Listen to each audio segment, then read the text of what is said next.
Hello दोस्तों, welcome to Guruji E classes. आज हम लोग डीएलएड थर्ड सेमेस्टर का विषय विज्ञान पर ध्वनि को देखेंगे कि ध्वनि का क्या अर्थ होता है। उसके बाद ध्वनि का संचारण देखेंगे कि ध्वनि का संचारण कैसे कैसे होता है। उसके बाद हम लोग तरंगों को समझेंगे कि तरंग क्या होता है, उस पर अनुप्रस्थ तरंग और अनुदैर्ध्य तरंग को समझेंगे और ध्वनि तरंगों का वर्गीकरण देखेंगे। उसके बाद प्रतिध्वनि को समझेंगे कि प्रतिध्वनि क्या होता है, जिसे इंग्लिश में इको कहा जाता है। चलिए दोस्तों, एक एक कर सभी को देखते हैं। सबसे पहले ध्वनि को समझते हैं। ध्वनि, जिसे इंग्लिश में साउंड कहा जाता है।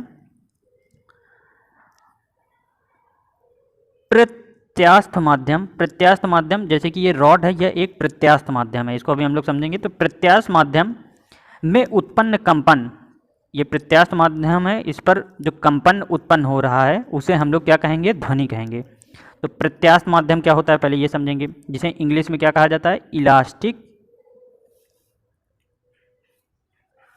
इलास्टिक मीडियम कहा जाता है। इलास्टिक मीडियम क्या होता है, जैसे कि इलास्टिक मीडियम का सबसे बढ़िया उदाहरण है रबर बैंड। रबर बैंड को आप लोग खींचते हैं तो वह अपनी स्थान से आगे की ओर बढ़ता है, परंतु उसको छोड़ देने पर वह पुनः अपने स्थान पर आ जाता है। तो रबर बैंड एक तरीके का प्रत्यास्थ माध्यम है। तो ऐसा माध्यम हमें चाहिए जो कि प्रत्यास्थ हो, जैसे कि यह रॉड, इसको जब हम किसी पानी भरे गिलास पर टकराएंगे तो जिसके वजह से कंपन उत्पन्न होगा, जो कि पहले आगे की ओर जा रहा है, फिर इसके बाद पीछे की ओर आ रहा है, तो कंपन उत्पन्न होगा, जिसे हम लोग ध्वनि कहेंगे। फिर से समझ लेते हैं। प्रत्यास्थ माध्यम, ये प्रत्यास्थ माध्यम है, उस पर उत्पन्न कंपन को हम लोग ध्वनि कहते हैं। तो उदाहरण यहाँ पर लिया गया है, जैसे कि एक गिलास है, पानी भरा गिलास है, उस पर ये प्रत्यास्थ माध्यम रखा गया है, जो कि गिलास से टकराता है, जिसकी वजह से कंपन उत्पन्न होता है, और कंपन को ही ध्वनि कहते हैं हम लोग। ठीक है, तो प्रत्यास्थ माध्यम में उत्पन्न कंपन को ध्वनि कहते हैं। उसका उदाहरण ले लेते हैं। तो सबसे बढ़िया उदाहरण है, जैसे कि यह आदमी ड्रम बजा रहा है। तो ड्रम बजाते समय ये जो इसकी झिल्ली है, ड्रम की जो झिल्ली है, वो कंपन उत्पन्न कर रही है, और कंपन उत्पन्न करने के बाद वो जब हवा के संपर्क में आती है, तो ध्वनि तरंगे उत्पन्न होती हैं। तो ये कंपन, ये झिल्लियाँ जो हैं, ये कंपन उत्पन्न कर रही हैं। जब ये कंपन हवा के संपर्क में आता है तो वो ध्वनि तरंगे उत्पन्न करती हैं। तो यहाँ पर उदाहरण लिया गया है कि ड्रम की झिल्ली में उत्पन्न कंपन, जो कि हवा के संपर्क में आकर के ध्वनि तरंगे उत्पन्न करती हैं। तो सबसे बढ़िया उदाहरण ये था। आगे से समझते हैं। मनुष्यों की श्रवण सीमा कितनी होती है, ऑडिबल रेंज। तो मनुष्यों की ऑडिबल रेंज, ये क्वेश्चन भी पूछ लिया जाता है। तो 20 हर्ट्ज से लेकर के 20 किलो हर्ट्ज तक होती है। 20 किलो हर्ट्ज तक मनुष्य की श्रवण सीमा होती है, ऑडिबल रेंज होती है। आवृत्ति के कंपन को सुना जा सकता है। तो मतलब 20 हर्ट्ज से 20 किलो हर्ट्ज की आवृत्ति के कंपन को मनुष्य के कान सुन सकते हैं। तो ये हम लोगों ने कुछ देख लिया। अब आगे बढ़ते हैं, हम लोग तरंग को समझते हैं कि तरंग क्या होता है। तरंग को समझते हैं, जिसे इंग्लिश में वेव कहा जाता है। जैसे कि तरंग का अर्थ होता है लहर, जैसे कि इस पर दिख रहा है लहर। तरंग का अभिप्राय क्या है, जैसे कि किसी रॉड को हम लोग जब किसी चीज़ से टकराते हैं तो वह कंपन या दोलन करता है। तो तरंग का अभिप्राय है कंपन या दोलन को व्यक्त करता है। तो तरंग की वजह से कंपन या दोलन को व्यक्त किया जाता है। दूसरा, कंपन कितने प्रकार के होते हैं, तो 2 प्रकार के तरंग होते हैं। पहला अनुप्रस्थ तरंग, दूसरा अनुदैर्ध्य तरंग। अनुप्रस्थ तरंग जिसे ट्रांसफर वेव कहा जाता है, और अनुदैर्ध्य तरंग जिसे लॉन्गिट्यूडनल वेव कहा जाता है। तो अब दोनों को समझते हैं। सबसे पहले अनुप्रस्थ तरंग को समझेंगे। अनुप्रस्थ तरंग वह तरंग होती है जिसमें जो ध्वनि के कण होते हैं वो गति की दिशा पर लंबवत होते हैं, लंबवत वो चलते हैं। तो जैसे कि इस फिगर में समझ में आ रहा है कि ये ध्वनि जो है वो गति की दिशा, ये गति की दिशा है, गति की दिशा पर लंबवत चल रहे हैं। तो ध्वनि के कण जो कि गति की दिशा पर लंबवत होते हैं, तो उसे हम लोग अनुप्रस्थ तरंग कहते हैं, ट्रांसवर्स वेव। अब दूसरा समझ लेते हैं, लॉन्गिट्यूडनल वेव। यह स्प्रिंग नुमा आकृति के होते हैं, और ये गति की दिशा पर ही चलते हैं, या गति की विपरीत दिशा पर कंपन करते हैं। तो सिंपल था, इसको फिर से देख लेते हैं। अनुप्रस्थ तरंग में ध्वनि के कण गति की दिशा पर लंबवत चलते हैं, ठीक है। और अनुदैर्ध्य तरंग पर ध्वनि के जो कण होते हैं, दोनों में ध्वनि के कण गति की दिशा में या गति की दिशा के विपरीत कंपन करते हैं। तो उस दिशा पर चलेंगे या उसके विपरीत दिशा पर कंपन करेंगे, उसको हम लोग अनुदैर्ध्य तरंग कहते हैं, लॉन्गिट्यूडनल वेव। अब समझते हैं अनुप्रस्थ तरंग कौन से होते हैं। यांत्रिक तरंग इन्हें कहा जाता है, इन्हें भी यांत्रिक तरंग कहा जाता है। आगे केवल ठोस माध्यम एवं द्रव्य की ऊपरी सतह पर चलते हैं। तो जो अनुप्रस्थ तरंग होते हैं वह केवल ठोस माध्यम पर चलते हैं या द्रव्य की ऊपरी सतह पर चलते हैं। लेकिन जो अनुदैर्ध्य तरंग है वो सभी माध्यमों पर चलते हैं, सभी माध्यमों पर उत्पन्न होते हैं। तो इसका हम लोगों ने उदाहरण भी देख लिया है। सबसे बढ़िया है कि ये जो अनुप्रस्थ तरंग होते हैं वो गति की दिशा पर लंबवत चलते हैं। ध्वनि के कण होते हैं इस पे, वो गति की दिशा पर लंबवत चलते हैं, और अनुदैर्ध्य तरंग में जो ध्वनि के कण होते हैं वो गति दिशा के सामने चलते हैं या उसके विपरीत चलते हैं, वो ऐसे चलते हैं। ये लंबवत चल रहे हैं और ये उसके सामने चलते हैं या उसके विपरीत चलते हैं। तो सिंपल था। आगे देख लेते हैं साउंड स्पेक्ट्रम, ध्वनि तरंगों का आवृत्ति के अनुसार वर्गीकरण। तो देखिए, जो सबसे पहले तो ये वाली रेंज पढ़ेंगे जिसको इंफ्रासोनिक वेव कहते हैं, हिंदी में इसको अपसरव तरंग कहते हैं। तो अपसरव तरंग जो होती है वो 0 से लेकर के 20 हर्ट्ज तक जो लोग सुन लेते हैं, लोग क्या कहेंगे, जानवर इसको सुन पाते हैं। तो 0 से लेकर के 20 हर्ट्ज तक जिसे हाथी वगैरह सुन लेते हैं उसको हम लोग कहते हैं अपसरव तरंग। दूसरा कौन सा आता है, दूसरा होता है श्रव्य तरंग। ये ध्वनि तरंगों का आवृत्ति के अनुसार वर्गीकरण हम लोग देख रहे हैं, इसको अभी आगे अच्छे से समझेंगे, अभी थोड़ा ब्रीफली में समझ लेते हैं।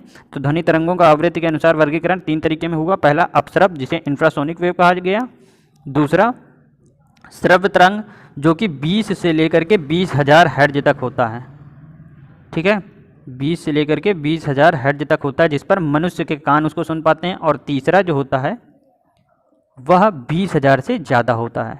तो पहला 0 से 20 हर्ट्ज, दूसरा 20 से 20,000 हर्ट्ज, तीसरा 20,000 से ज़्यादा। 20,000 के ज़्यादा में चमगादड़ हो गए, डॉल्फिन हो गई, वो सब इन आवाज़ों को सुन पाती हैं। तो ये 3 तरीके की होती हैं, जिसको आखिरी वाले को प्रसव्य तरंग कहते हैं। पहला अपसरव, दूसरा श्रव्य तरंग, तीसरा प्रसव्य तरंग। इनको अभी आगे नीचे देखते हैं। ध्वनि तरंगों का आवृत्ति के अनुसार वर्गीकरण क्या है। तो ध्वनि का आवृत्ति के अनुसार वर्गीकरण है, 3 भागों में बांटी गई है। सबसे पहले अपसरव्य तरंगे, दूसरा श्रव्य तरंगे और तीसरा पराश्रव्य तरंगे। अब एक एक करके सभी को देखेंगे। अपसरव्य तरंगे कौन सी होती हैं। तो अपसरव्य तरंगे जिसको इंग्लिश में इंफ्रासोनिक वेव्स कहा जाता है, जो कि हम लोगों ने पहले देखा, जो कि 20,000 हर्ट्ज से कम होती हैं, या कह सकते हैं 0 से लेकर के 20,000 हर्ट्ज तक होती हैं, जिन्हें मानव कान नहीं सुन पाते हैं। जिन्हें कौन सुन पाता है, जैसे हाथी हो गए, हिप्पो हो गए, ये सब जानवर इनको सुन पाते हैं। जब देखा होगा कि ज्वालामुखी फटती है या भूकंप आता है, तो जानवर जो होते हैं उनको पहले से संकेत मिल जाता है, वह हिलने डुलने लगते हैं। तो यह कारण होता है अपसरव्य तरंगों के कारण। उनको अपसरव्य तरंगे पहले मिल जाती हैं, जिसके कारण से वह इधर उधर दौड़ने लगते हैं। तो यह अपसरव्य तरंगों के कारण होता है कि ज्वालामुखी और भूकंप का आभास जानवरों को पहले से प्रतीत हो जाता है। आगे समझते हैं श्रव्य तरंगे कौन सी होती हैं, जिसे ऑडिबल वेव्स कहा जाता है। ऑडिबल वेव जो कि 20 हर्ट्ज से लेकर के 20,000 हर्ट्ज तक। पहले अपसरव्य तरंगे जो कि 20 हर्ट्ज से कम होती हैं। दूसरा ऑडिबल श्रव्य तरंगे जो कि 20 से लेकर के 20,000 हर्ट्ज तक होती हैं। और तीसरा प्रसव्य तरंगे जो कि 20,000 से ज़्यादा होती हैं। तो तीनों देख ली, अपसरव्य, श्रव्य और प्रासव्य। श्रव्य तरंगे जो कि 20,000 से 20,000 हर्ट्ज तक होती हैं। उदाहरण के लिए मानव के कान इसे सुन पाते हैं। सबसे बढ़िया उदाहरण है, जो मानव के कान होते हैं वो 20 से लेकर के 20,000 हर्ट्ज तक की तरंगों को सुन पाते हैं। आगे देखते हैं प्रसव्य तरंगे कौन सी होती हैं, जिसे अल्ट्रासोनिक वेव्स कहा जाता है। अल्ट्रासोनिक वेव जो कि 20,000 हर्ट्ज से ज़्यादा की होती हैं, उन्हें हम लोग प्रसव्य तरंगे कहते हैं। इसका उदाहरण है कुत्ता हो गया, बिल्ली हो गया, चमगादड़ हो गया, और डॉल्फिन भी होता है। तो ये दोनों होते हैं, जैसे कि ये चमगादड़ है। तो चमगादड़ जब उड़ता है तो वह अल्ट्रासोनिक वेव्स के जरिए ही उड़ता है। अब इसने अल्ट्रासोनिक वेव इतनी तेज़ से आगे की ओर छोड़ी, जिसकी वजह से जो आगे अगर कोई इंसेक्ट वगैरह है तो इसको प्रतीत हो जाता है कि आगे कोई इंसेक्ट है, और वह यहाँ से मुड़ जाता है। तो यह सब अल्ट्रासोनिक वेव्स के जरिए होता है। यही काम डॉल्फिन भी करती हैं कि रेंज पर अल्ट्रासोनिक वेव्स की तरीके से इसको पता लग जाता है कि आगे कोई वस्तु है, जिसकी वजह से मुड़ जाती है। और यही काम हम लोगों की जो जल सेना है वह भी अपने उस पर जो बोट वगैरह हैं, सबमरीन वगैरह हैं, पनडुब्बी जिसे कहते हैं, तो पनडुब्बी में भी उनके अल्ट्रासाउनिक वेव्स के जरिए से अपने दुश्मन का पता लगा लेते हैं। तो यह अपश्रव्य तरंगे हो गई, पराश्रव्य तरंगे हो गई, सॉरी। अब आगे देखते हैं ध्वनि की चाल कैसे होती है। तो ध्वनि की चाल सबसे ज़्यादा ठोस में होती है, ध्वनि बड़ी तेज़ी से चलती है, उसके बाद द्रव्य में, फिर गैस में। तो ऐसे ही ध्वनि की चाल होती है, सबसे जल्दी ठोस में चलती है, फिर द्रव्य में चलती है, फिर गैसों में चलती है। अब हम लोग देखेंगे ध्वनि का संचारण कैसे होता है। तो ध्वनि के संचारण के लिए सबसे पहले तो 3 बातों का ध्यान रखना है, इसको हम लोग समझेंगे। सबसे पहला बातें कौन सी हैं, सबसे पहला पॉइंट कौन सा है, फिर दूसरा क्या है। तो सबसे पहला है कि ध्वनि का संचारण के लिए माध्यम का होना जरूरी है। यह माध्यम है हमारा, ठीक है। सबसे पहला पॉइंट तो ये है कि यह हमारा माध्यम है जहाँ से ध्वनि निकलेगी, ठीक है। ये माध्यम कुछ भी हो सकता है, यहाँ पर तो यह है। उसके बाद दूसरा, ध्वनि जो माध्यम है, ध्वनि का माध्यम है, वो अपना स्थान नहीं छोड़ता है। मतलब कि इसी स्थान पर वो जाएगा, ये नहीं होगा कि यहाँ से जाते जाते फिर यहाँ ऐसे ऐसे जाने लगा, नहीं, वो दूसरा होगा, वो अपना माध्यम नहीं छोड़ेगा। तो ध्वनि के कण है वो अपना माध्यम नहीं छोड़ेंगे। और तीसरा समझते हैं, तीसरा क्या होगा। तीसरा कि उसमें श्रोता का होना आवश्यक है। सबसे पहला माध्यम का होना आवश्यक है, दूसरा जो ध्वनि के कण हैं वो अपना माध्यम का स्थान नहीं छोड़ेंगे, और तीसरा श्रोताओं का होना आवश्यक है जो कि ध्वनि को सुन सकेंगे, जिस पर निर्भर करता है कि ध्वनि कितने अच्छे गुण की है। तो आगे देखते हैं इसको, ध्वनि का संचारण कैसे होता है।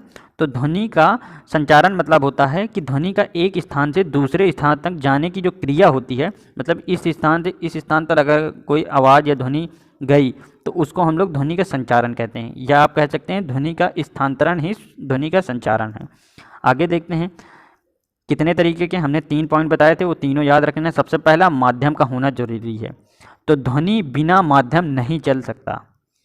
ध्वनि का संचारण ठोस में, द्रव्य में तथा गैस तीनों माध्यम में होता है, तीनों में हो सकता है। इसका उदाहरण है जैसे रेलगाड़ी की ध्वनि रेल की पटरी पर कान रखकर हम लोग सुन सकते हैं। तो अगर रेलगाड़ी दूर से आ रही है और हम लोग उस पर रेलगाड़ी की पटरी पर कान रख करके सुन सकते हैं कि रेलगाड़ी आ रही है, उसकी ध्वनि हमें सुनाई प्रतीत होगी। तो यह बढ़िया उदाहरण है माध्यम का होना। तो सबसे पहला माध्यम का होना, तो यहाँ पर हम लोगों ने देख लिया कि माध्यम का होना जरूरी है, बिना माध्यम ध्वनि नहीं, संचारण नहीं होगा ध्वनि का। और ध्वनि का संचारण कहाँ कहाँ पे होता है, ठोस, द्रव्य और गैसों तीनों में होता है, तीनों माध्यम में होता है। उसके बाद दूसरा देखते हैं, माध्यम अपना स्थान नहीं छोड़ता है। तो नहीं छोड़ता है माध्यम अपना स्थान, ठीक है। तो जो ध्वनि के कण होते हैं या माध्यम के कण होते हैं वो ध्वनि तरंगों के स्थान के आगे पीछे होते हैं, परंतु अपना स्थान नहीं छोड़ते हैं। देखिए आगे पीछे हैं परंतु अपना स्थान नहीं छोड़ रहे हैं। तो ये दूसरा पॉइंट हो गया, पहला माध्यम का होना, दूसरा माध्यम अपना स्थान नहीं छोड़ता है। और तीसरा समझते हैं श्रोताओं का होना। तीसरा जो कि बहुत ही इम्पोर्टेंट है कि श्रोताओं का होना आवश्यक है। तो अगर श्रोता ही नहीं होंगे तो ध्वनि सुनेगा कौन। तो श्रोताओं का होना, तीसरा पॉइंट है, श्रोताओं का होना आवश्यक है। तो ध्वनि का संचारण के लिए श्रोता के गुण पर निर्भर करता है कि ध्वनि का संचारण कैसा हुआ है। तो ध्वनि का संचारण अच्छा हुआ कि खराब हुआ तो वो श्रोताओं के ऊपर डिपेंड करता है, इसलिए श्रोता का होना आवश्यक है। तो तीनों को हम लोगों ने देख लिया, फिर से एक बार देख लेते हैं। पहला, ध्वनि के संचारण में माध्यम का होना जरूरी है। दूसरा, माध्यम स्थान नहीं छोड़ेगा, स्थान नहीं कर देते हम। और तीसरा क्या है, श्रोता का होना आवश्यक है। तो बस ये 3 पॉइंट रखेंगे आप लोग और अपनी भाषा में, अपनी लैंग्वेज पर लिख सकते हैं वहाँ पर। आगे देखते हैं हम लोग प्रतिध्वनि क्या होता है, जिसे इंग्लिश में इको कहा जाता है।